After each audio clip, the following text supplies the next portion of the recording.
ചെറിയൊരു സിനിമ ചെയ്ത് കൊടുക്കാന്ന് പറഞ്ഞൊരു സിനിമ ആക്ഷന് മറ്റേ ഇടയ്ക്ക് പറയും ജ്യോതിഷം സിനിമ റൈറ്റേഴ്സ് പറ്റിച്ചു എന്ന് പറഞ്ഞിട്ട് ചെറിയ സിനിമ എന്ന് പറഞ്ഞിട്ട്. അപ്പൊ ഞാൻ എന്ത് പറയാം, മറന്നുപോയി മുതലാളിയുള്ള കാര്യം. One of the renowned production ഹൗസും നമ്മളും കൂടി ചേർന്നിട്ട് അടുത്ത് തന്നെ വരുന്നത് മലയാളത്തിൽ ഇതുവരെ ചെയ്യാത്ത ഒരു പുതിയൊരു ജോണറിൽ ഉള്ള ഒരു സിനിമയാണ്. ഉടനെ തന്നെ അനൗൺസ്മെന്റ് വരും.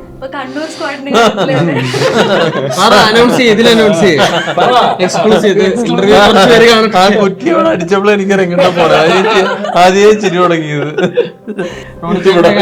സ്പിൻ ഓഫ് ഉണ്ടാവും. സ്പിൻ ഓഫ് ഫുള്ള് മമ്മൂക്കയുടെ കയ്യിൽ എന്റെ ഇല്ലാതെ എന്റെ ഏത് ക്യാരക്ടർ എടുക്കണമെങ്കിലും മമ്മൂക്ക് പെർമിഷൻ തരണം, നമ്മുടെ ഇല്ലാതെ. അത് കുറ്റവും ശിക്ഷ വന്ന് ഹിറ്റ് ആണെന്നുണ്ടെങ്കിൽ ശരിക്കും കണ്ണൂർ സ്കോഡ് പടം പോലും ഉണ്ടാവും. സെയിം പ്ലോട്ടാ. ഇപ്പൊ എല്ലാം കാണാറുണ്ട്. ഡെഫിനറ്റ്ലി നമ്മളെ ചിലത് ഹെർട്ട് ചെയ്യും. മനുഷ്യനാണോ, വിഷമം വരും. അപ്പൊ ആസ് എ പേഴ്സൺ മീനാക്ഷി രാത്രി പുറത്തു പോകുന്നതിന് കുഴപ്പമുണ്ടോ? Definitely not. That is the politics. നമുക്ക് ഇഷ്ടമുള്ളത് അതിൽ നിന്ന് എടുക്കുക, ഇഷ്ടമില്ലാത്തത് ഇഗ്നോർ ചെയ്ത് കളയാ. ഹായ്, നമസ്കാരം. ടീം നൈറ്റ് റൈഡേഴ്സ് ആണ് നമ്മുടെ കൂടെ ഉള്ളത്. പ്രൊഡ്യൂസർ സജിൻ, നായിക മീനാക്ഷി, റോണിച്ചേട്ടൻ. എങ്ങനെയാ പറയണ്ടേ?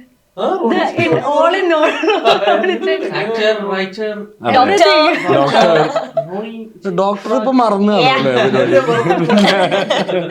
And the hero Mathew. Welcome. Thank you. ഇതൊരു നെല്ലിക്കാമ്പൊയിൽ എന്ന് പറഞ്ഞ നാടിന്റെ കഥയായിട്ടാണ് ഫീൽ ചെയ്യുന്നത്. എന്താണ് നെല്ലിക്കാമ്പൊയിലെ ഒരു മൂഡ്? ഇപ്പൊ നിങ്ങൾ ഇവിടെ നിന്ന് സംസാരിക്കുമ്പോൾ ഫീൽ ലൈക്ക് ഭയങ്കര ജോളി ആയിട്ടുള്ളതാണെന്ന് തോന്നുന്നു. പക്ഷെ ട്രെയിലർ കുറച്ച് ട്രിക്കിയാണ്, കുറച്ച് ഹൊറർ ഫീൽഡ് ആണ്. എന്താണ് നിങ്ങളുടെ മൊത്തത്തിലുള്ള ഒരു മൂഡ്? ആരെടുത്താ ചോദിച്ചത്? എല്ലാരും അതിലെ ആൾക്കാരാണല്ലോ. അങ്ങനെ പ്രത്യേകിച്ചൊരു മൂഡ് പിടിക്കാൻ നോക്കിയിട്ട് ഇല്ല എന്നുള്ളതാണ്. അല്ലെങ്കിൽ പ്രത്യേകിച്ച് ഒരു ജോണറിട്ട് ഒതുങ്ങി പോകണ്ട എന്നുള്ളതാണ്. നമ്മള് ഇപ്പൊ എന്താ, ഹൊറർ ഉണ്ട്, കോമഡി ഉണ്ട്. എന്നാൽ ഇതൊരു ഔട്ട് ആൻഡ് ഔട്ട് ഹൊറർ പടമല്ല, ഔട്ട് ആൻഡ് ഔട്ട് കോമഡി പടമല്ല. മിസ്റ്ററി ഉണ്ട്, ത്രില്ലിംഗ് എലമെന്റ്സ് ഉണ്ട്, ഫൈറ്റ് ഉണ്ട്, ആക്ഷൻ ഉണ്ട്, ഫാന്റസി, റൊമാൻസ്. അപ്പൊ എല്ലാം കൂടെ ഉള്ള ആൾക്കാരെ എൻഗേജിങ് ആക്കി വെച്ച് അവർക്കൊരു തിയേറ്റർ എക്സ്പീരിയൻസ് കൊടുക്കാൻ പറ്റുന്ന ഒരു സിനിമയാണ്. അതെ. എവിടെന്നാ ശരിക്കും സ്ഥലം? മലപ്പുറം. മലപ്പുറത്ത് ഏത് ഭാഗത്തായിരുന്നു? തെഞ്ഞിപ്പാലം. പഴയ തെഞ്ഞിപ്പാലം ഓർമ്മയുണ്ടോ? കഥകളിൽ കേട്ട ഒരു തെഞ്ഞിപ്പാലം. അതുപോലെ കഥകളിൽ കേട്ട ഒരു സ്ഥലമായിരിക്കും നെല്ലിക്കാമ്പൊയിൽ. നിങ്ങൾ മിസ് ചെയ്തിട്ടുണ്ടാവും ചിലപ്പോ. ഇപ്പൊ അങ്ങനത്തെ സിനിമകളൊക്കെ വന്ന് കുറച്ച് സമയമായി തോന്നുന്നു. അപ്പോൾ we are trying to take you back to those times. അല്ലെങ്കിൽ നമ്മുടെ മുത്തശ്ശിമാര് പറഞ്ഞു തന്ന കഥകള്, പോപ്പ് കൾച്ചർ റെഫറൻസുകളും അങ്ങനെ നമ്മളിപ്പോ ഒരു കാലഘട്ടം പടമാണ്. പക്ഷെ ഒരു കാലഘട്ടം എന്ന് നമുക്ക് പറയാൻ പറ്റത്തില്ല. പുതിയ റെഫറൻസുകൾ വരെ നമ്മൾ യൂസ് ചെയ്തിട്ടുണ്ട്. ഭയങ്കര മിക്സ്ഡ് ആയിട്ടുള്ള ഒരു മൂഡാണല്ലേ. ഈ പറയുന്ന പോലെ കോമഡി ഹൊറർ എന്ന് പറയുന്ന ജോണർ എപ്പോഴും നമുക്ക് ഭയങ്കര എക്സൈറ്റിംഗ് ആണ്. ലൈക് കോമഡി മാത്രമല്ല, അത് ഇന്നൊരു ജോണർന്ന് പറയാൻ ഇല്ല. ഒരു മിസ്റ്ററി ഫിലിം എന്ന് വേണമെങ്കിൽ മിസ്റ്ററി ഉണ്ട് പടത്തിൽ. It's a travel, which will hook you till the end of the movie. Okay, starting ഒരു maybe ഒരു second scene തൊട്ട് there are incidents happening back to back which are not forced. അതാ കഥയിൽ അങ്ങനെ വന്ന് ആ ഒരു ട്രാവല് അത് ഓരോ കാര്യങ്ങൾ അൺവീൽ ചെയ്യും. പിന്നെ അതിന്റെ പുറകെ ഉള്ളൊരു യാത്രയുണ്ട്. അത് അവസാനം എവിടം വരെ എത്തുന്നു എന്ന് നമ്മൾ ഓഡിയൻസിനെയും ഹുക്ക് ചെയ്ത് കൊണ്ടുപോവുകയാണ്. അതിനകത്ത് മിത്തും അതേമാതിരി റിയാലിറ്റിയും കലർന്നുകൊണ്ടുള്ള ഒരു സ്ഥലമുണ്ട്. ബാക്കി നിങ്ങൾ തിയേറ്ററിൽ വന്ന് ഒരു ഗ്യാരണ്ടി നമുക്ക് പറയാൻ പറ്റുന്നതെന്ന് പറഞ്ഞാൽ സിനിമ എന്ന് പറയുന്നത് ഓൾവേസ് തിയേറ്ററിൽ സംഭവിക്കേണ്ട മാജിക് ആണ്. ആ മാജിക് ഉണ്ടാക്കാനാണ് ഡയറക്ടറും നമ്മുടെ സിനിമാറ്റോഗ്രാഫറും ബാക്കി ഞങ്ങൾ എല്ലാവരും ട്രൈ ചെയ്തിട്ടുള്ളത്. അപ്പോൾ ആ മാജിക് അവിടെ തന്നെ വന്ന് കണ്ടാലാണ് അതിന്റെ ഫുള്ളസ്റ്റ് ഫോമില് അനുഭവിക്കാൻ പറ്റുക. ഇപ്പോൾ ലോക ആയിക്കോട്ടെ, ബാക്കിയെല്ലാം തിയേറ്ററിലാണ് അത് നടക്കേണ്ടത്. അപ്പൊ ആ തിയേറ്ററിനെ കണക്കാക്കിക്കൊണ്ട് ഉണ്ടാക്കിയ ഒരു സിനിമയാണ്. അതിനകത്ത് ഭാഗ്യവശാൽ എല്ലാ എലിമെന്റ്സും വന്നിട്ടുണ്ട്. Now it's your call. മീനാക്ഷിന്റെ ക്യാരക്ടറിലേക്ക് വരുന്ന സമയത്ത് നമ്മള് പാട്ട് കാണുന്ന സമയത്ത് അല്ലെങ്കിൽ ടീസർ കാണുന്ന സമയത്ത് ഒരു റൊമാൻസിൽ മാത്രമുള്ള ഒരു ക്യാരക്ടർ എന്നുള്ള ഒരു ധാരണ ഉണ്ടായിരുന്നു. അല്ലെങ്കിൽ സാധാരണ നമ്മൾ സിനിമകളിലൊക്കെ കാണുന്ന പോലെ നായകന്റെ കൂടെയുള്ള ഒരു നായിക എന്നുള്ളൊരു ഫീൽ ഉണ്ടായിരുന്നു. പക്ഷെ ട്രെയിലറിലേക്ക് എത്തുന്ന സമയത്ത് ഇതല്ല കുറച്ചുകൂടെ എന്തോ അവിടെ കൊടുക്കാനുണ്ട് എന്നുള്ള ഫീൽ ഉണ്ട്. How is this character, who is she and എന്താണ് സംഭവിക്കണത്? ഞാൻ ചെയ്യുന്ന ക്യാരക്ടറിന്റെ പേര് ധന്യ എന്നാണ്. ധന്യ ഒരു നാട്ടിൻപുറത്ത് PSC കോച്ചിങ്ങിനൊക്കെ പോയി കുറച്ച് ഡിറ്റക്റ്റീവ് സ്വഭാവങ്ങളും കഥകളൊക്കെ, അതിന്റെ ഒരു ബാക്ക് സ്റ്റോറി ഇപ്പൊ നൗഫലിക്ക നമുക്ക് വെറുതെ ഒരു സീനല്ല പറഞ്ഞു തരുന്നത്. ധന്യ ചിലപ്പോൾ PSC കോച്ചിങ്ങിനൊക്കെ ആയിരിക്കും, അല്ലെങ്കിൽ ഒരു ഡിറ്റക്റ്റീവ് നോവലൊക്കെ വായിച്ചിരിക്കുന്ന അങ്ങനത്തെ ഒരു ആളായിരിക്കും. അപ്പൊ അങ്ങനത്തെ കുറച്ച് ട്രേറ്റ്സ് ഒക്കെ ഉള്ള ഒരു നാട്ടിൻപുറത്തെ കുറച്ച് അത്യാവശ്യം ബബ്ലിയൊക്കെ ആയിട്ടുള്ള ഒരു ക്യാരക്ടറാണ് ധന്യ. ധന്യക്ക് പറഞ്ഞ പോലെ തന്നെ ട്രെയിലറിൽ ലവ് ഇൻട്രസ്റ്റ് മാത്രമല്ല, എന്തൊക്കെയോ കുറെ ആ നാട്ടിൽ നെല്ലിക്കമ്പോയിൽ സംഭവിക്കുന്ന കുറെ ഇൻസിഡൻസിന്റെ, അത് കൂടുതൽ പറഞ്ഞ ചിലപ്പോ റിവീലിംഗ്. ബേസിക്കലി ഇപ്പൊ പറഞ്ഞ പോലെ ഒരു ഹീറോയുടെ കൂടെ ഫോർ ദ നെയിം സേക്ക് വെക്കുന്ന ഒരു ഹീറോയിൻ അല്ല. There is proper relevance in the movie. ആ ക്യാരക്ടറിന് പ്ലേ ചെയ്യാനുള്ള ഒരു കാരണമുണ്ട്, കാര്യമുണ്ട്. അല്ലാതെ വെറുതെ ഒരാളെ വെക്കാൻ വേണ്ടി ഞങ്ങൾ മീനാക്ഷിനെ വെച്ചിട്ടില്ല, അല്ലേ മീനാക്ഷി? അപ്പൊ അങ്ങനെ ആദ്യമായിട്ടാണ് ഞാനൊരു ഫെമിനിൻ എനർജി ഒക്കെ ഉള്ള ഒരു ക്യാരക്ടർ ചെയ്യുന്നത്. വാഴയിൽ ഒരു ടോം ബോയിഷ് ക്യാരക്ടറാണ് ചെയ്യുന്നത്. അപ്പൊ അതിന്റെ കംപ്ലീറ്റ് ക്രെഡിറ്റ്സും മെൽവിക്കും റോണക്സ് ഏട്ടനും പിന്നെ നൗഫലിക്കയും ജ്യോതിഷേട്ടനും സുനിച്ചേട്ടനും ആ ക്യാരക്ടറെ എഴുതി വെച്ചതും കൺസീവ് ചെയ്തതും അങ്ങനെയാണ്. അപ്പോ ഇവരെല്ലാരും ഒരുമിച്ച് വന്നപ്പോഴാണ് ധന്യ കംപ്ലീറ്റ് ആയത്. അല്ല ഞാൻ ഒറ്റയ്ക്ക് നിന്നാൽ എനിക്കത് പുൾ ഓഫ് ചെയ്യാൻ പറ്റില്ല. നേരത്തെ പറഞ്ഞ പോലെ തന്നെ നമ്മൾ വാഴയിലൊക്കെ കണ്ടെന്ന് എക്സാക്ട്ലി ഡിഫറെന്റ് ആയിട്ടുള്ള ആ ഒരു മേക്ക് ഓവർ തന്നെ ഒരു ചേഞ്ച് തരുന്നുണ്ടോ ക്യാരക്ടറിന്? ഡെഫിനറ്റ്ലി. എനിക്ക് ലുക്ക് തന്നെ നമുക്കൊരു 50% തരും എന്ന് വിശ്വസിക്കുന്ന ഒരാളാണ്. അപ്പോൾ ബാക്കി നമുക്ക് ഡയറക്ടർ പറയുന്ന കേട്ട് ചെയ്താൽ മതി. ലുക്ക് കംപ്ലീറ്റ്ലി ഡിഫറെന്റ് ആണ് വാഴയെന്ന്. അപ്പൊ തന്നെ എനിക്കൊരു കോൺഫിഡൻസ് ഉള്ളിൽ വന്നു. എനിക്ക് ഡിഫറെന്റ് ആയിട്ട് ചെയ്യാനും ആണ് ഭയങ്കര ഇൻട്രസ്റ്റ്. 6 മണിക്ക് ലൊക്കേഷൻ എത്തുമ്പോൾ പുള്ളിക്കാരത്തി 3 മണിക്കൂർ മേക്കപ്പ്. അതെ, ഒരു 2 മണിക്കൂർ എടുത്തിട്ടുണ്ടായിരുന്നു. ഇവരൊക്കെ ഇങ്ങനെ ഉറക്കം തൂങ്ങിയൊക്കെ ഇങ്ങനെ വരുമ്പോ ഞാൻ രാവിലെ അല്ല ഈ കൊലത്തിലേക്ക് എത്തിക്കണ്ടേ? അല്ല ഞാൻ പറഞ്ഞ അങ്ങനെ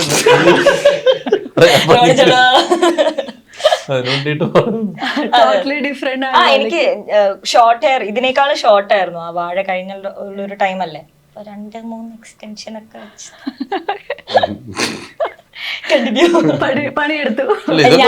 പണിയെടുത്തു. റോണിച്ചേട്ടന്റെ ക്യാരക്ടേഴ്സ് ആണെങ്കിലും ഇപ്പം ഡിറ്റക്റ്റീവ് ഉജ്ജ്വലനിൽ വരുമ്പോഴത്തേക്കും ഒരു ഭയങ്കര പേടിയുള്ള ഒരു പോലീസുകാരനായിട്ടാണ് വരുന്നത്. ഇതിനകത്താണെങ്കിലും പേടിക്കുന്ന ഒരു ക്യാരക്ടറായിട്ട് ട്രെയിലറിൽ കണ്ട ഒരു അങ്ങനെയല്ല, ഒരു നോവൽ വേറെ രീതിക്കാണത് എനിക്ക് പറഞ്ഞു തന്നത്. പിന്നെ കുറച്ചൊരു എന്താ പറയുക, ഒരു കുടിയനായിട്ടുള്ളൊരു വ്യക്തിയാണ്. കുടിയും കാര്യങ്ങളൊക്കെ ഉള്ള. അപ്പോൾ അതിൻ്റെ ഒരു പരിപാടിയൊക്കെ നമ്മൾ ഒക്കേഷണൽ പരിപാടിയൊക്കെ ഉണ്ട്. അവനാണ് എൻ്റെ കുറേ കൂടി ഡീറ്റെയിൽ എനിക്ക് പറഞ്ഞു തന്നത്. ചില കാര്യങ്ങൾ ഇങ്ങനെയാണ് ചെയ്യേണ്ടത്, അല്ലെങ്കിൽ ഇതാണ് എൻ്റെ പരിപാടി എന്നൊക്കെ പറഞ്ഞു തന്നത്. പിന്നെ വളരെ ബുദ്ധിപൂർവ്വം അവനാദ്യമേ നമ്മുടെ പടത്തിന്റെ മേക്കപ്പ് ടെസ്റ്റും പറഞ്ഞ് വിളിച്ച് 2 ഭാഗത്തുകൂടെ മുടി കൊണ്ട് മൊത്തം അടുപ്പിച്ച്. അപ്പൊ ഞാൻ പറഞ്ഞു എങ്ങനെ തോന്നുന്നു ചേട്ടാ? ഞാൻ പറഞ്ഞു ഭയങ്കര വെറൈറ്റി ആയിട്ട്. വെറൈറ്റി മാത്രമല്ല ചേട്ടാ, വേറെ വെറൈറ്റി വെച്ച് ചേട്ടന് വേറെ പടങ്ങൾ ചെയ്യാനും പറ്റില്ല. അപ്പൊ നമ്മുടെ പടം കഴിഞ്ഞിട്ട് മാത്രം അടുത്ത പടത്തിലോട്ട് പോയാൽ മതി എന്നൊക്കെ പറഞ്ഞ് മുമ്പിലപ്പോൾ ഞങ്ങൾ ഒരുപാട് വർഷങ്ങളായിട്ട് എനിക്ക് ഇപ്പോൾ നമ്മൾ എൻ്റെ ബ്രദർ റോബിയുടെ ഒപ്പം അല്ലാതെ ഒരുപാട് വർഷങ്ങളായിട്ട് കുടുംബപരമായിട്ടൊക്കെ നമുക്ക് ഭയങ്കര സൗഹൃദമുള്ളൊരു വ്യക്തിയാണ്. അപ്പോൾ എൻ്റെ അടുത്ത് എന്തു പറയാനുള്ള സൗഹൃദവും എനിക്ക് തിരിച്ചു പറയാനുള്ള എനിക്ക് അങ്ങനെ അടുപ്പുള്ള വ്യക്തിയാണ്. അപ്പോൾ എല്ലാ കാര്യങ്ങളും എന്തും തുറന്നു പറയാൻ ഞാനിപ്പോൾ നമ്മൾ മുമ്പ് ഇൻ്റർവ്യൂവിലും പറഞ്ഞ പോലെ പൊതുവെ നമ്മൾ ഡയറക്ടേഴ്സിന് എനർജി ഒക്കെ പോകുമ്പോഴേക്കും ഒരു 20-30 ദിവസം കഴിയുമ്പോഴാണ് എല്ലാവരും ഒന്ന് ഡൗൺ ആവുക. അപ്പോൾ ഇവന് 3-ാം ദിവസം ഇങ്ങനെ മോണിറ്ററിൻ്റെ പുറകിൽ എന്തൊക്കെയോ നോക്കി പെട്ടെന്ന് മാറ്റടാ, ലൈറ്റൊക്കെ പെട്ടെന്ന്. അപ്പോൾ എൻ്റെ അടുത്ത് ഇങ്ങനെ പെട്ടെന്ന് വന്നപ്പോൾ ചേട്ടാ എന്താ പരിപാടി ഡാലേട്ടനോ കളിക്കണം എന്താണ്? അല്ല ഞാനങ്ങനെ ആലോചിക്കായിരുന്നേ, ഒരു പോസ്റ്റ് പ്രൊഡക്ഷൻ സ്റ്റുഡിയോയിലും മര്യാദയ്ക്ക് AC-ലൊക്കെ ഞാൻ ഒരു കാര്യമില്ലാതെ പോയിട്ട് ഇത്രയും പണി, നല്ല പണിയുള്ള പണിയെന്ന് എനിക്ക് ഇപ്പോഴാണ് മനസ്സിലായത്. നമുക്ക് പുറത്ത് ആരും കേൾക്കണ്ട, പണം തീർത്തില്ലെങ്കിൽ അവരെ പിടിച്ചിടിക്കും, തീർക്കാല്ലേ. മറ്റേ ചെറിയ സിനിമ ചെയ്യാൻ തുടങ്ങുമ്പോ വലിയ സിനിമ ഒന്നും ചെയ്യേണ്ട, അങ്ങനെ വലിയ പരിപാടികളും ഉണ്ട്. അപ്പൊ ചെറിയൊരു സിനിമ ചെയ്ത് തുടങ്ങാന്ന് പറഞ്ഞൊരു സിനിമ ആക്ഷന് ഇടയ്ക്ക് പറയും ജ്യോതിഷം സിനിമ റൈറ്റേഴ്സ് പറ്റിച്ചു എന്ന് പറഞ്ഞിട്ട് ചെറിയ സിനിമ എന്ന് പറഞ്ഞിട്ട്. അപ്പൊ ഞാനെന്ത് പറയാം,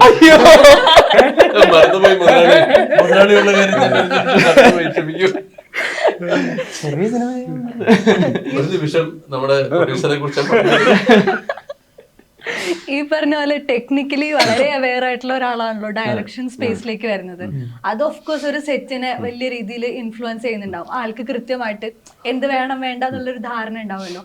ഈ എഡിറ്റർ ടേൺ ഡയറക്ടർ കൂടെ വരുന്ന സമയത്ത് അത് തന്നിട്ടുള്ള ഒരു കംഫർട്ട് എന്താണ്? എന്റെ കംഫർട്ട് എന്ന് വെച്ചാൽ കാലത്തൊക്കെ മൂപ്പര് കറക്റ്റ് ആയിട്ട് പറഞ്ഞ കാര്യങ്ങൾ വളരെ എത്ര മതി മാത്യു വൈകുന്നേരം ഒരു ഓൺ സ്പോട്ട് എഡിറ്റിംഗ് അത് വൈകുന്നേരങ്ങളാക്കി വെച്ചിട്ട് ചേട്ടാ അത്ര മതിയായിട്ട് അതൊക്കെ അത്രയും ഉപയോഗിക്കാൻ നമ്മൾ മതി ഇത്രയുള്ള എന്റെ വ്യത്യാസം. അല്ലാണ്ട് കാലത്ത് അവന് കൃത്യമായിട്ട് അറിയില്ല. അതിന്റെ എത്രയോ പടങ്ങള് എന്റെ കരിക്കും വെള്ളം, കപ്പേള, നമ്മള് Sudani from Nigeria, great father, എത്രയോ സിനിമ എഡിറ്റ് ചെയ്ത ഒരാള്. പുള്ളിക്കറിയാം ഏതൊക്കെയാണ് എന്താണ് ആരുടെ മുഖത്ത് എത്ര വെച്ചാൽ കിട്ടും കിട്ടില്ല എന്നൊക്കെ വ്യക്തം. ഞാൻ ഉദ്ദേശം അതിനെ കുറിച്ചൊക്കെ കൃത്യമായിട്ട് ധാരണയുണ്ട്. അല്ല പിന്നെ ഭയങ്കര ഹ്യൂമർ സെൻസിലുള്ള ആളോ, ഭയങ്കര പ്രസിഷൻ ഉണ്ട് ഭയങ്കരമായിട്ട്. ഇപ്പൊ ചിലപ്പോൾ വേറൊരു ഡയറക്ടർ ആണെന്ന് ഈ സിനിമ ചെയ്തായിരുന്നെങ്കിൽ ചിലപ്പോൾ ഒരു 60 to 70 days ഒക്കെ എടുത്തിരുന്നതിന് സിനിമ തീരാൻ. അത് നമ്മള് ലൈബ്രറിയുടെ മറ്റേ സീക്വൻസ് ഉണ്ടായിരുന്നു. നമ്മുടെ ജിബ് ഷോട്ട് പോയിക്കൊണ്ടിരിക്കുമ്പോ അതിന്റെ തുടക്കത്തിൽ ഇത് ഷെയ്ക്കായി, ആ ഷോട്ട് ഷെയ്ക്ക് ആയിട്ടാണ് പോണത്. അപ്പൊ ഞാൻ ഇതിനു മുമ്പ് വർക്ക് ചെയ്തുള്ള സിനിമകളിലൊക്കെ ആ ഷെയ്ക്ക് വന്നാൽ നമ്മൾ വീണ്ടും പോകും. നേരെ നൗഫല് നോക്കിയിട്ട് പറഞ്ഞു ഇവിടെ തൊട്ടേ വരുള്ളൂ, അത് മതി. അപ്പൊ ആ അത്തരത്തില് നമ്മൾ ആസ് എ പ്രൊഡ്യൂസർ നമ്മളെ ഭയങ്കരമായിട്ട് സഹായിച്ചിട്ടുണ്ട്. അതുപോലെ തന്നെ ലൈറ്റും മറ്റേതൊക്കെ വേണമെന്നുണ്ട് ഫ്രെയിമിന് ഉള്ളിലുള്ളതിനാണ് എഫേർട്ട് ഇടുന്നത്. ഇവിടെ സീൻ നടക്കണെന്ന് പറഞ്ഞാൽ മറ്റേ ഫ്രെയിമിൽ വരാത്ത കാര്യങ്ങളൊന്നും ചെയ്തിടുന്നില്ല അവരാ ഫ്രെയിം. അതും ഭയങ്കര ഷാർപ്പായിരുന്നു എല്ലാം. മാത്യുവിന്റെ ക്യാരക്ടേഴ്സിലേക്ക് വരുമ്പോൾ മിക്കവാറും ഈ ഫ്രണ്ട്ഷിപ്പ് എന്ന് പറയുന്നത് കോമൺ ആയിട്ടുള്ള ഫാക്ടറാണ്. അപ്പൊ അടുത്ത് വന്ന സിനിമകളിലൊക്കെ അത് ഭയങ്കരമായിട്ട് നോട്ട് ചെയ്യപ്പെട്ടിട്ടുണ്ട്, സെലിബ്രേറ്റ് ചെയ്യപ്പെട്ടിട്ടുണ്ട്. ഇത് ഓഫ് സ്ക്രീനും അതേപോലെ തന്നെ സംസാരിക്കപ്പെടാറുണ്ട്. ഈ മലയാള സിനിമയിൽ തന്നെ മെയിൽ ഫ്രണ്ട്ഷിപ്പ് എന്ന് പറയുന്നത് പെട്ടെന്ന് ആളുകളെ അട്രാക്ട് ചെയ്യുന്ന ഒരു ഫാക്ടർ കൂടെയാണല്ലോ. ഇത് എത്രത്തോളം രസകരമാണ്? പ്രത്യേകിച്ചും കൂടെയുള്ള റോഷനും സഭയാണ്, ഇവരുടെ കൂടെയുള്ള ഒരു ജേർണി ഭയങ്കര അടിപൊളിയാണ്. ഞങ്ങള് ആരെയും പരിചയമില്ല, റോഷനെയും അല്ല എനിക്ക് ഞാനിതിൽ വർക്ക് ചെയ്തേക്കുന്ന മിക്കവരെയും ആരെയും എനിക്ക് പരിചയമില്ല. ബുക്കയുടെ കൂടെ ചെയ്തിട്ടുണ്ട്, അല്ലാണ്ട് എല്ലാവരും ആദ്യമായിട്ടാണ് വർക്ക് ചെയ്യുന്നത്. ഇക്ക എഡിറ്റ് ചെയ്തിട്ടുണ്ട്, ഇപ്പൊ അങ്ങനെ പരിചയം നെയ്മർ എഡിറ്റ് ചെയ്തേക്കുന്നൊക്കെയാണ് നൗഫ്ലിക്ക, അല്ലാണ്ട് ഒരു പരിചയം ഇല്ല. പക്ഷെ എനിക്ക് തോന്നുന്ന ഒരു റോഷൻ സഭയൊക്കെ ഫസ്റ്റ് ഡേ തന്നെ കണ്ടപ്പോഴേ ഞങ്ങള് ജെല്ലായി. ഭയങ്കരമായിട്ട് രസമായിരുന്നു. എനിക്ക് ഷൂട്ട് കഴിഞ്ഞാൽ ഷൂട്ടിന് പോകുന്നത് ഒരുമിച്ച, തിരിച്ചു വരുന്നത് ഒരുമിച്ച. അപ്പൊ അവർക്ക് ഷൂട്ട് ഉണ്ടെങ്കിൽ ഞാൻ നിൽക്കും, എനിക്ക് ഷൂട്ട് ഉണ്ടെങ്കിൽ അവർ നിൽക്കും. അപ്പൊ ഷൂട്ട് കഴിഞ്ഞ് വന്ന് നേരെ ആരുടെങ്കിലും റൂമിൽ പോയിട്ട് അവിടെ പരിപാടികള്. അപ്പൊ അത് ഭയങ്കര അടിപൊളിയായിരുന്നു. ഭയങ്കര പെട്ടെന്ന് സമയം പോകും നമുക്ക്. അതുകൊണ്ട് നമുക്ക് ഇങ്ങനെ ഒരു കുറെ നാളെടുത്ത് ഷൂട്ട് ചെയ്തു അങ്ങനെയൊന്നുമില്ല. മറ്റൊരു 10 ദിവസം കൊണ്ടൊക്കെ തീർന്ന പോലെയൊക്കെ മനസ്സിൽ നിൽക്കുന്നത്. പക്ഷെ ഭയങ്കര മെമ്മറബിളാ, ഭയങ്കര അടിപൊളിയായിരുന്നു. ഈ പറയുന്ന പോലെ ഇവർ രണ്ടുപേരും ഭയങ്കര രസകരമായിട്ട് ഭയങ്കര ടൈമിങ്ങില് കോമഡി പറയുന്ന ആൾക്കാരാണ്. ഭയങ്കര രസമാണ് അവരുടെ കൗണ്ടറുകളൊക്കെ. അപ്പം ഇത് ഒന്നിച്ചു വരുന്ന സമയത്ത് കുറച്ചുകൂടി ഈസി ആയോ? ഉറപ്പായിട്ടും ഭയങ്കര ഈസി ആയിരുന്നു. ഇപ്പൊ എന്താ പിന്നെ ആഫ്രിക്ക ചില സീനുകള് ഇത് വേണ്ട, നമുക്ക് വേറെ എന്തെങ്കിലും പരിപാടി പിടിക്കാന്ന് പറയും. അപ്പൊ ഞങ്ങള് നിങ്ങൾ എന്താ നോക്കുന്നൊക്കെ പറയുമ്പോ റോഷനായിരിക്കും എന്തെങ്കിലും വേറെ എന്തെങ്കിലും സാധനം നോട്ട് ചെയ്തിട്ട് അത് വെച്ചിട്ട് എന്തെങ്കിലുമൊക്കെ ചെയ്യും. സഭ ഭയങ്കര ഷാർപ്പാ. സഭ എന്താ എല്ലാം എന്താ പറയാ പ്രോസസ് ഓറിയന്റഡ്. അല്ല കൺഫ്യൂഷൻ ഉണ്ടെങ്കിൽ സഭ ചുമ്മാ ഒപ്പിക്കില്ല. സഭ ഭയങ്കര ഷാർപ്പാ. എന്താണ് ക്യാരക്ടർ, എന്തുകൊണ്ടാണ് ഇത് പറഞ്ഞത്, അല്ലെങ്കിൽ എന്തുകൊണ്ട് ഇത് ചെയ്യുന്നതെന്നൊക്കെ ഭയങ്കര വ്യക്തമായ ഇതുണ്ടെങ്കിലേ സഭ ചെയ്യുള്ളൂ. പക്ഷെ ഭയങ്കര അടിപൊളിയായിട്ട് ചെയ്യും. ഇപ്പൊ അവരുടെ രണ്ടുപേരുടെയും കൂടെ വരുമ്പോ ഭയങ്കര രസമാണ്. എന്ത് വേണമെങ്കിലും പറയാം. ഇക്ക നമുക്ക് ആ സ്പേസ് ആയിട്ടുണ്ട് നൗഫ്ലിക്ക. അല്ലെങ്കിൽ ഇപ്പൊ കൊള്ളില്ലെങ്കിൽ പറയാം, അത് വേണ്ട, ബാക്കി ഇത് പിടിക്കാം.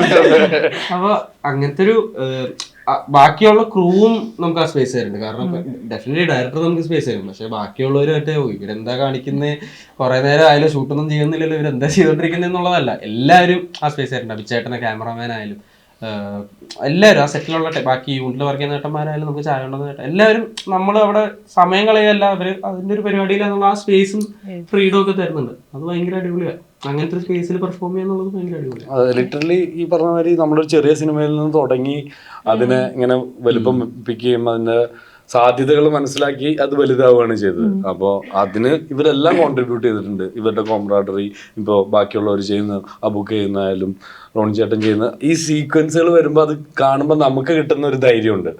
അപ്പോൾ ഇവര് ഇനിയും എൻഹാൻസ് ചെയ്യാൻ ചോദിക്കുമ്പോൾ okay let's go with that എന്ന് പറയാനുള്ള ഒരു ധൈര്യം ആ പ്രോസസ്സിൽ കൂടി അവിടെ നിൽക്കുമ്പോഴാണ് നമുക്ക് കിട്ടിയിട്ടുള്ളത്. അങ്ങനെയാണ് സിനിമ ഇത്രയും വലുതാവുന്നത്. അതെ. ഇപ്പൊ നിങ്ങൾ പ്രൊഡ്യൂസ് ചെയ്ത സിനിമകൾ എടുത്താൽ തന്നെ എല്ലാം ഭയങ്കര പരീക്ഷണാടിസ്ഥാനത്തിൽ വന്ന് ഒരു മാർക്ക് ഇട്ടിട്ട് പോയ സിനിമകളാണല്ലോ. അപ്പൊ നീല വെളിച്ചാണെങ്കിലും അഞ്ചക്കള്ളക്കൊക്കെ എനിക്ക് തോന്നുന്നു കുറച്ചുകൂടെ തിയേറ്ററുകളെക്കാളും കൂടുതൽ അത് OTT പ്ലാറ്റ്ഫോമുള്ള ആളുകളെ കണ്ടുപിടിച്ചിട്ടുണ്ട്.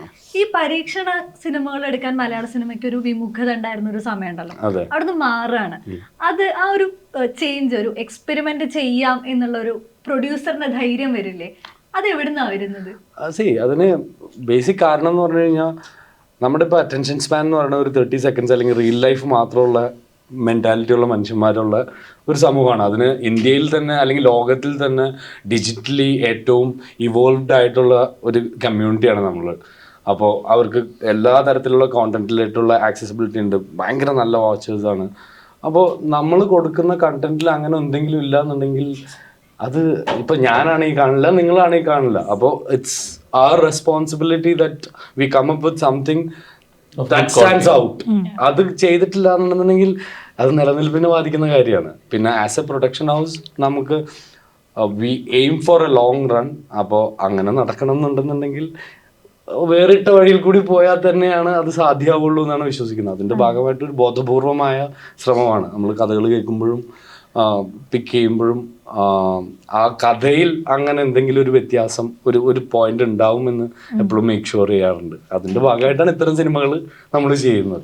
ഈ പക്ഷെ പലപ്പോഴും ആളുകൾ പറയാറുണ്ട് വൺ ലൈൻ എന്നാണ് സിനിമേനെ ഇമാജിൻ ചെയ്തിട്ട് അതിൽ കമ്മിറ്റ് ആവുന്നത്. പക്ഷെ ഇപ്പൊ ലോക പോലുള്ള ഒരു സിനിമ എടുത്തു കഴിഞ്ഞാൽ, അല്ലെങ്കിൽ പല സിനിമകളും സക്സസ് ആയ സിനിമകൾ തന്നെ എടുത്തു കഴിഞ്ഞാൽ ചെറിയ വൺ ലൈൻ ആയിരിക്കും, പക്ഷെ അവരതിനെ ബ്യൂട്ടിഫുള്ളി ഒരു വേൾഡ് ക്രിയേറ്റ് ചെയ്തിട്ട് കൊണ്ടുവരാണ്. ഇതിലൊരു ജഡ്ജ്മെന്റ് വേണ്ടേ? അത് over a period of time സംഭവിക്കുന്നതാണെന്ന് തോന്നുന്നത്. ഒറ്റയടിക്ക് ഈ പറയുന്ന സക്സസ് എന്ന പാരാമീറ്റർ നിങ്ങൾ വെക്കുന്നത് ബോക്സ് ഓഫീസിൽ ആ പടം ഹിറ്റ് ആവുമ്പോൾ മാത്രമാണല്ലോ. അതല്ലാതെ ഇതിന് അകത്ത് നമ്മൾ വിശ്വസിക്കുന്ന ഒരു ലേണിംഗ് ഉണ്ട്, ഇത് പഠിച്ചു വരുന്നുണ്ട്. ഈ പറയുന്ന ബിഗ് സക്സസ്, ബിഗ് നമ്പേഴ്സ്, ആ ഗെയിമിലോട്ട് നമ്മളിപ്പോൾ ഫോക്കസ് ചെയ്യുന്നില്ല.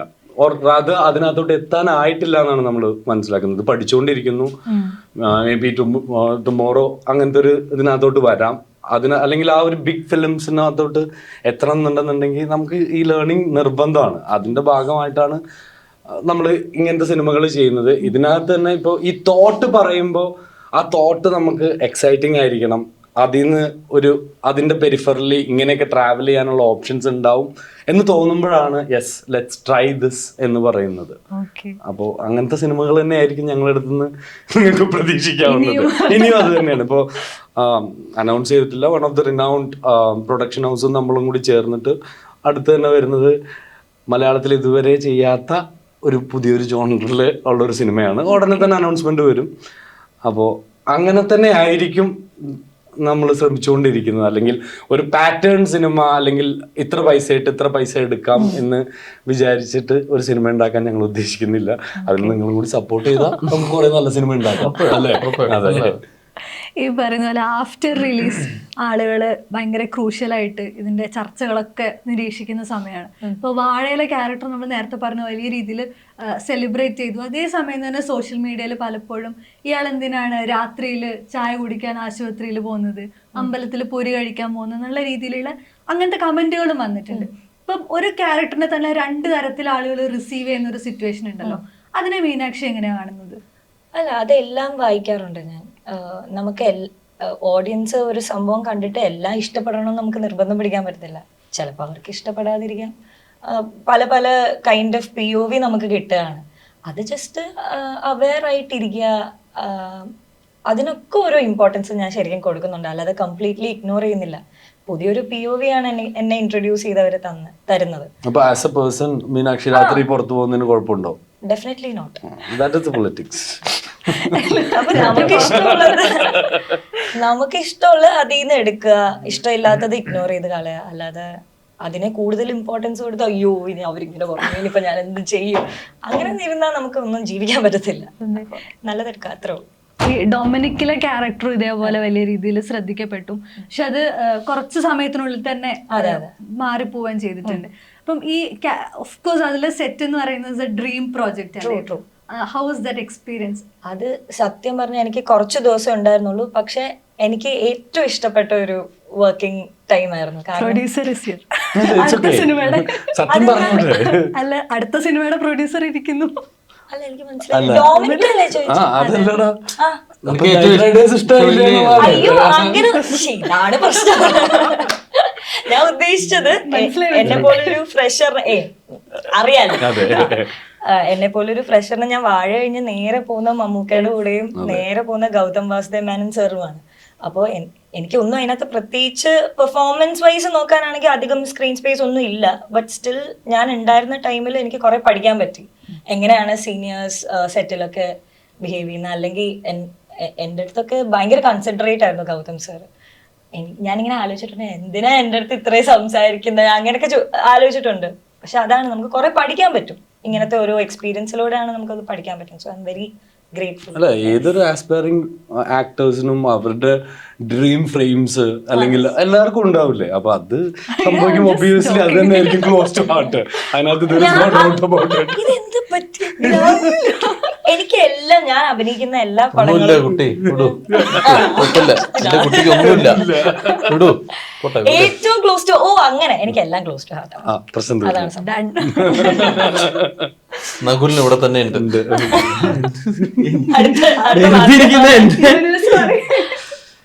ഇപ്പൊ ഈ ലോകയുടെ കാര്യം തന്നെ വലിയ രീതിയിൽ ചർച്ച ചെയ്യുന്നുണ്ട്. ഇതേ സമയം തന്നെ ആളുകൾ പലപ്പോഴും യൂണിവേഴ്സുകളെ കുറിച്ചുകൂടെ സംസാരിക്കുന്നുണ്ട്. ഇപ്പൊ ഒരു കഥ വരുന്നു, അടുത്ത കഥയിലേക്ക് അത് കണക്ട് ആവുന്നു, പല പല സിനിമകൾ ചേർത്തൊരു യൂണിവേഴ്സ് ആയിരുന്നു. ഇപ്പൊ കണ്ണൂർ സ്ക്വാഡിനെ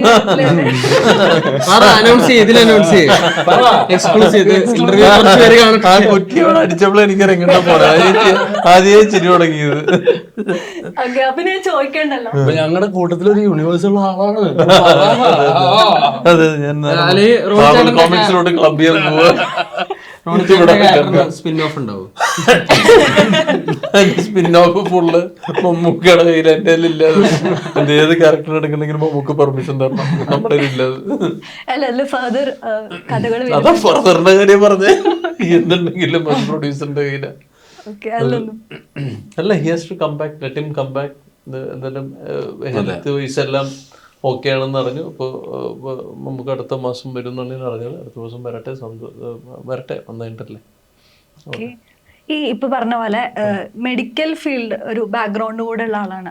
ഇപ്പൊ വരുന്ന സിനിമകളിലൊക്കെ സയന്റിഫിക് ഡേറ്റ് കറക്റ്റ് ആണോ എന്നൊക്കെ പലതരത്തില് സമൂഹ മാധ്യമങ്ങളിൽ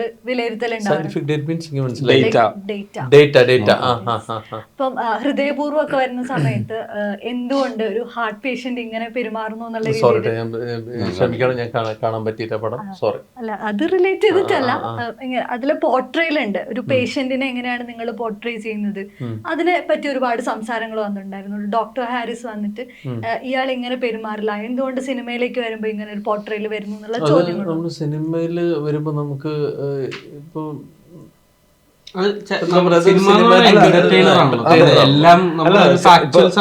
സിനിമയില് ഒറ്റ പാട്ടുകൊണ്ട് നമ്മൾ കോടീശ്വരനാവണില്ലേ? അത് നടക്കോ?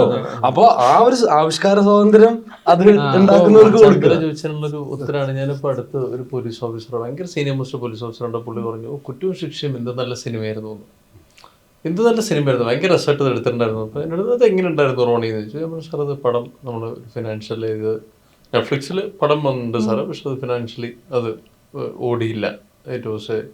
ഒട്ടും പോവാ. ഞാൻ ഇവിടെ 3-ാം ദിവസം ഞാൻ അടിയുണ്ടാക്കി കണ്ട സിനിമ, ഇവിടെ തിയേറ്ററിൽ ആളാഞ്ഞിട്ട് ഞാൻ വഴക്കുണ്ടാക്കിയിട്ടാണ് സിനിമ ഞാൻ അടിച്ചത്. അത് കുറ്റവും ശിക്ഷയും വന്ന് ഹിറ്റാണെന്നുണ്ടെങ്കിൽ ശരിക്കും കണ്ണൂർ സ്ക്വാഡ് പടം പോലും ഉണ്ടാവില്ല. സെയിം പ്ലോട്ടാ, ഒറ്റ കാര്യങ്ങൾ അങ്ങോട്ടേക്ക് പോകുന്ന ഒറ്റ കാര്യം വ്യത്യാസമുള്ളൂ. അതിനകത്ത് ആഭരണമാണ് പോകുന്നത്, നമ്മുടെ ഫാമിലി എഫക്റ്റഡ് ആണ്, അത് മാത്രമുള്ള വ്യത്യാസം. ഇമോഷൻ സെയിം പ്ലോട്ടാ, ക്രോസ് കൺട്രി ബസ് തന്നെയാണ്. അപ്പൊ ഞാൻ ടെൻഷനോട് കൂടി പോയി കാണുന്നത്, കാരണം നമ്മുടെ സ്ക്രിപ്റ്റിംഗ് ഏകദേശം ഫുള്ള് കഴിഞ്ഞു. പടം ഭയങ്കര വിജയമെന്നുണ്ടെങ്കിൽ നമുക്ക് നമ്മുടെ പടം എന്തെങ്കിലും ഡ്രോപ്പ് ആവും. നമുക്ക് കമ്മിറ്റ് ചെയ്തതിന്റെ പോലെ എനിക്കറിയാം പടം മുമ്പോട്ട് പോകില്ല. ഭയങ്കര ടെൻഷനോടെ ഞാൻ സിനിമ കാണുന്നത്. പക്ഷെ ഇത് ഈ പറഞ്ഞ നേരത്തെ പറഞ്ഞില്ലേ, ഇങ്ങനെ ഒരാൾ ബിഹേവ് ചെയ്യില്ല, പിന്നെ ഇയാൾ എന്തുകൊണ്ട് ബിഹേവ് ചെയ്യുന്നു. പക്ഷെ സിനിമയ്ക്ക് നമുക്ക് അങ്ങനെ ഒരു ഡോക്യുമെന്ററി അല്ലെന്നുണ്ടെങ്കിൽ യഥാർത്ഥ ജീവിതവുമായിട്ട് ഒരുപാട് ബന്ധപ്പെടുത്തി നമുക്ക് കാണിക്കാൻ പറ്റില്ല. കാരണം cinema is for entertainment, another way it's a business. അപ്പൊ ആ ബിസിനസ് എന്ന് പറഞ്ഞ വ്യക്തി അല്ലെന്നുണ്ടെങ്കിൽ പ്രൊഡ്യൂസർ എന്ന് പറഞ്ഞ വ്യക്തി, അദ്ദേഹം ഇത്രയും കോടികൾ, മേ ബി 10 ആയിരിക്കാം, 5 ആയിരിക്കാം, 15 ആയിരിക്കാം, 25 ആയിരിക്കാം, 25 കോടിയെങ്കിലും അദ്ദേഹത്തിന് തിരിച്ചു കൊടുക്കുക എന്നുള്ളതാണ് ഡയറക്ടറിന്റെയും റൈറ്ററിന്റെയും ആക്ടേഴ്സിന്റെ ഒക്കെ ചുമതല. ബിക്കോസ് പ്രൊഡ്യൂസർ ഇല്ലാന്നുണ്ടെങ്കിൽ ഇവരാരുമില്ല. കാരണം is a person to invest. അപ്പോൾ with that investment only we are building something. അപ്പോൾ ഫ്രം ദാറ്റ് എന്താ പറയുക, സോ ആ ഇൻവെസ്റ്റ്മെന്റ് അദ്ദേഹത്തിന് തിരിച്ചു കൊടുത്ത് അതിന് മുകളിലും കൊടുത്ത് നമുക്ക് ഭയങ്കര ഹാപ്പി. അപ്പോൾ ആ ടൈമിൽ നമുക്ക് ആ ലോജിക്കുകൾ മറക്കേണ്ടി വരും. അത് ചെയ്യാൻ പറ്റാം. സീരിയസ് അത്ര ചെയ്യാൻ പറ്റുള്ളൂ. ചെയ്യാൻ പറ്റുള്ളൂ. ബ്രോമാൻസ് റിലീസായ സമയത്ത് അതില് മീറ്റർ പിടിച്ചതില് ചെറിയ പ്രശ്നം ഉണ്ടായിരുന്നു എന്നുള്ളത് പറഞ്ഞിട്ടുണ്ട്. ഇപ്പൊ ഈ ഇപ്പൊ ഒരു സിനിമ ഇറങ്ങിക്കഴിഞ്ഞാൽ നമുക്ക് ഈ നേരത്തെ പറഞ്ഞ പോലെ തന്നെ ജഡ്ജ്മെന്റ് കിട്ടുന്ന പല ആളുകളുടെ അവരെങ്ങനെയാണ് അത് പെർസീവ് ചെയ്തതെന്ന് കൂടെ അറിഞ്ഞുകൊണ്ടായിരിക്കുമല്ലോ. ഈ ഇത്തരം റെസ്പോൺസസ് കീനായിട്ട് വാച്ച് ചെയ്യുന്ന ആളാണോ? എല്ലാം കാണാറുണ്ട്. ഡെഫിനറ്റ്ലി നമ്മളെ ചിലത് ഹെർട്ട് ചെയ്യും. മനുഷ്യനാണല്ലോ, വിഷമം വരുമല്ലോ. അല്ല പക്ഷെ അത് അല്ല അതിപ്പോ ഇങ്ങനെ എനിക്ക് അതിനെപ്പറ്റി എനിക്ക് എന്താ ആക്ച്വലി മാത്യു നമ്മുടെ ഇടയിൽ വളരെ ചെറിയൊരു കുട്ടിയായിട്ട് വന്നു. He has been travelling with us. ഓരോ തരത്തിലും പുള്ളിനെ അപ്ഗ്രേഡ് ചെയ്തുകൊണ്ടിരിക്കുന്നു. ഒരു ആക്ടറുടെ ജേർണി എടുത്തു നോക്കിക്കഴിഞ്ഞാൽ അപ്സ് ആൻഡ് ഡൗൺസ് ഇതിന്റെ പാർട്ടാണ്. അപ്പോൾ അതിനകത്ത് ചില സിനിമകളിൽ ജഡ്ജ്മെന്റ് ഉണ്ടാവും, ചിലത് ആളുകൾ വിചാരിച്ച മാതിരി അക്സെപ്റ്റ് ചെയ്യാണ്ടിരിക്കാം. അതൊക്കെ ഈ കഴിഞ്ഞ കാര്യം സംസാരിക്കുന്നതിൽ എനിക്ക് അല്ല പക്ഷെ ബേസിക്കലി ഇപ്പൊ ഷൂട്ടിന്റെ സമയത്ത് അങ്ങനെ അവിടെ നമുക്കൊരു കൺവിക്ഷൻ ഉണ്ടായിരുന്നത് വർക്ക് ആവായിരിക്കാം, ഓവർ ദ ടോപ്പ് എന്നുള്ളത് ഡെഫിനറ്റ്ലി അറിയാം. പിന്നെ ഞാനതിന് ന്യായീകരിക്കുന്ന പോലെ ഇരിക്കും. എനിക്ക് അതുകൊണ്ടാണ് അല്ല പക്ഷെ എനിക്ക് അതിൽ റിഗ്രറ്റോ ഒന്നുമില്ല. ഞാൻ എൻ്റെ സുഹൃത്തുക്കളുടെ ഒപ്പം ചെയ്ത സിനിമയാണ്, ഞാൻ ഭയങ്കര ഹാപ്പിയാണ്. പക്ഷെ ആൾക്കാർക്ക് വർക്കാവാത്തത് അല്ലെങ്കിൽ ഇപ്പൊ എന്റർടൈൻ ചെയ്യാനാണ് നമ്മൾ ശ്രമിക്കുന്നത്. പക്ഷെ ചിലവർക്ക് അത് വെറുപ്പീരായെന്ന് പറയുമ്പോൾ നമ്മൾ അതല്ല ഉദ്ദേശം. അപ്പൊ അത് ഡെഫിനറ്റ്ലി നമ്മൾ ഉറപ്പായിട്ടും ഇനിയും എന്റർടൈൻ ചെയ്യാൻ ശ്രമിക്കും. വെറുപ്പിച്ചതിൽ സോറി എനിക്ക് പറയാൻ പറ്റുള്ളൂ, ചെയ്ത് തിരിച്ചെടുക്കാൻ പറ്റില്ല. ഇഷ്ടപ്പെടുന്നവരും ഉണ്ട്. അപ്പൊ അത്രേ ഉള്ളൂ. ഓക്കെ, അതില് ഞാൻ വിട്ടു. ഈ പറഞ്ഞ പോലെ തന്നെ ഈ ഫ്രണ്ട്ഷിപ്പിന്റെ കാര്യം പറഞ്ഞ പോലെ സംഗീതത്തിന്റെ അടുത്ത് കഴിഞ്ഞ ദിവസം സംസാരിച്ച സമയത്ത് നിങ്ങളുടെ എല്ലാവരുടെയും ട്രാവല് ഭയങ്കര രസമുള്ള ഒരു പരിപാടിയാണ്. എല്ലാവരും ഒന്നിച്ച് തന്നെ സ്റ്റാർട്ട് ചെയ്യുന്നത്. ഇപ്പോഴും പല സ്ഥലങ്ങളിലും നിങ്ങൾ ഒന്നിച്ച് തന്നെയാണ് പ്രത്യക്ഷപ്പെടുന്നത്. ഇപ്പൊ എല്ലാവരുടെയും ലൈഫിൽ ഒരു വളരെ ഇമ്പോർട്ടന്റ് ആയിട്ടുള്ള ഫേസ് കൂടെയാണ്. ഇപ്പൊ നെസ്ലിന്റെ അടുത്ത ഇൻഡസ്ട്രിയൽ ഹിറ്റിലേക്ക് വരുന്നു. അപ്പൊ ഈ ഒരു ട്രാവലിനെ, ഫ്രണ്ട്സിന്റെ കൂടെയുള്ള ഈ ട്രാവലിനെ എങ്ങനെയാ കാണുന്നത്? ഭയങ്കര ഹാപ്പിയാണ് ആക്ച്വലി, ഭയങ്കര സന്തോഷമുണ്ട്. പ്രേമിലു ആയാലും അത് ഗിരീഷേട്ടൻ, പ്രേമിലൊക്കെ എനിക്ക് ഭയങ്കര സ്പെഷ്യലാണ്. കാരണം ഞാൻ എൻ്റെ ആദ്യ സിനിമയുടെ പ്രൊഡക്ഷൻ ഹൗസും എൻ്റെ രണ്ടാമത്തെ സിനിമയുടെ ഡയറക്ടറും എനിക്ക് അറിയാവുന്ന കുറെ ആൾക്കാരും. സംഗീതേട്ടൻ ഉണ്ട് കൂട്ടത്തില്. സംഗീതേട്ടൻ ഇപ്പൊ എനിക്ക് തണ്ണീർമത്തന്റെ സ്പോട്ട് എഡിറ്ററാണ്. അപ്പൊ അത് മുതലേ പുള്ളിയുടെ സ്ട്രഗിൾ അറിയാം നമുക്ക്. പുള്ളി അത് വേറൊരു ഫീൽഡിൽ ഷൈൻ ചെയ്യണ കാണാൻ ഭയങ്കര ഹാപ്പിയാണ്. ഇപ്പൊ നെസ്ലിന്റെ കാര്യമായാലും അവൻ ഭയങ്കര ഒരു സ്ട്രോങ് ഫുട്ട് കൊണ്ടുവന്നിട്ടുണ്ട് അവന്റെ ഇതില്. അത് ഭയങ്കര അടിപൊളി. അവന്റെ ഡിസിഷൻ മേക്കിംഗ് ആയാലും അല്ലെങ്കിൽ ഭയങ്കര ഷാർപ്പാ. ഇപ്പൊ അൻഷുര ആയാലും ഞങ്ങളെല്ലാവരും ഒരുമിച്ച് തുടങ്ങിയപ്പോൾ എല്ലാവരും പല പല സ്ഥലത്തേക്ക് അവരുടെ ഇൻഡിവിജ്വൽ ജേർണീസ് ഒക്കെ ആയിട്ട് ഇങ്ങനെ പോവാം. അമിതയായാലും അപ്പൊ അത് ഭയങ്കര രസമാണ് കാണാൻ. എല്ലാവരുടെയും ഗ്രോത്ത് കാണാനൊക്കെ ഭയങ്കര രസം. എനിക്ക് തോന്നുന്നു ഇവരെല്ലാവരും ഭയങ്കര ഫോർച്ചുനേറ്റ് ആയിരുന്നു. ഭയങ്കര നേരത്തെ തുടങ്ങാൻ പറ്റി. അല്ല അങ്ങനത്തെ ടീമിനെ കിട്ടാനും ഭയങ്കര ഫോർച്ചുനേറ്റ്. ഗിരീഷേട്ടനെ പോലത്തെ ഒരാളെ കിട്ടുക എന്നുള്ളത് ഭയങ്കര അടിപൊളിയാണ്. പുള്ളിയുടെ ഇത് അടിപൊളിയാണ്. ഇവരൊക്കെ തുടങ്ങിയിട്ടുള്ളൂ, ബാക്കി കിടക്കുന്നുള്ളൂ. ഇപ്പൊ ഈ ആദ്യ സിനിമകളിലേക്കൊക്കെ വരുമ്പോൾ വളരെ ഇമോഷൻ ഹുക്ഡ് ആയിട്ടുള്ള ക്യാരക്ടേഴ്സ് ഒത്തിരി ചേരുന്നുണ്ട്. അവിടെ നിന്നൊക്കെ ഇപ്പൊ വരുന്ന സമയത്ത് എല്ലാത്തിലേക്കും ഫ്ലെക്സിബിൾ ആയിട്ട് മാറുന്ന ഒരു സിറ്റുവേഷൻ. ഇപ്പൊ നൈറ്റ് റൈഡേഴ്സിൽ റൊമാൻറ്റിക് എലമെന്റ് ഉണ്ട്, ഫൈറ്റ് ഉണ്ടാവുന്നുണ്ട്. ഈ എല്ലാത്തിലേക്കും കാലെടുത്ത് വെക്കാനുള്ള ഒരു എബിലിറ്റി അവിടെ വരുന്നുണ്ട്. ഈ ഫ്ലെക്സിബിലിറ്റി വേണമെന്ന് ആദ്യമുള്ള തീരുമാനമാണോ? അല്ല, അത് ഞാൻ തീരുമാനിച്ചൊരു കാര്യമല്ല.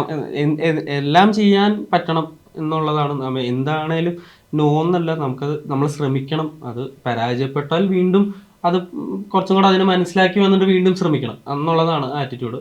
പക്ഷെ നമുക്ക് ഈ ഓപ്ഷൻസ് തരുന്നത് പ്രൊഡക്ഷനും റൈറ്റേഴ്സും ഡയറക്ടേഴ്സും. കാരണം ഇവനെ കൊണ്ട് ചെയ്യാൻ പറ്റും എന്ന് അത് അവരുടെ വിശ്വാസമാണല്ലോ. അല്ലാണ്ട് അല്ലെങ്കിൽ ഞാൻ തന്നെ എഴുതി എനിക്ക് ഉണ്ടാക്കണം.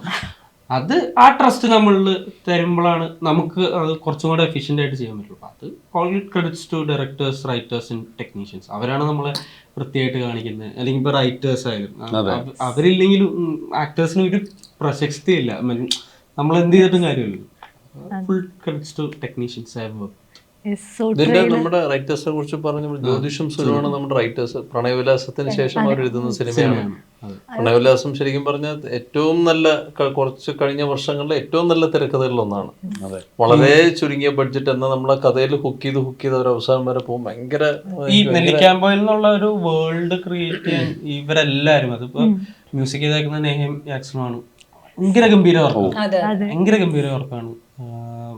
ക്യാമറ ചെയ്തേക്കുന്ന അഭിചേട്ടൻ്റെ ഫ്രെയിംസ് ഭയങ്കര അടിപൊളി. ഇതില് ആർട്ട് ചെയ്തേക്കുന്നത് നൗഷാദിക്കാണ്.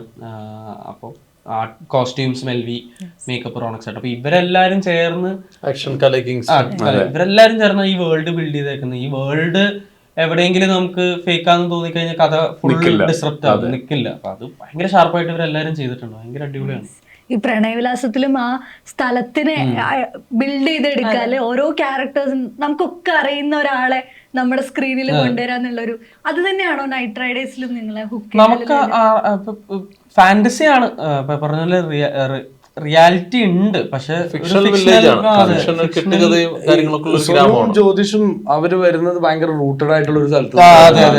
അപ്പൊ അവർക്ക് നമ്മള് പണ്ട് പറഞ്ഞിരുന്ന വായനശാലയും അവരുടെ ബസ് സ്റ്റാൻഡും അവരുടെ തെയ്യവും മിത്തും ഇതൊക്കെ അവരിലുണ്ട്.